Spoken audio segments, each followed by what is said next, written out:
గుంటూరు జిల్లా కలెక్టరేట్ ఎదుట auto drivers and workers union నేతలు ఆందోళనకు దిగారు. కూటమి ప్రభుత్వం తప్పుడు హామీలిచ్చి మోసం చేసిందని ఆగ్రహం వ్యక్తం చేశారు. అధికారంలోకి వస్తే 15,000 ఇస్తామని చంద్రబాబు మాయ మాటలు చెప్పారని మండిపడ్డారు.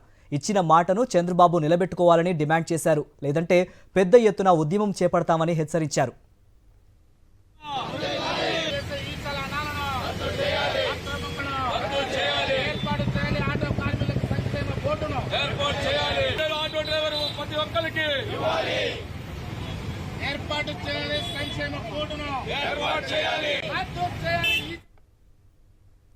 కర్నూలులో ఏఐటీయూసీ ఆధ్వర్యంలో ఆటో కార్మికులు ఆందోళన చేపట్టారు. అధికారంలోకి వస్తే వాహనమిత్ర పథకం కింద 15,000 ఇస్తామని చెప్పి చంద్రబాబు మోసం చేశారని మండిపడ్డారు.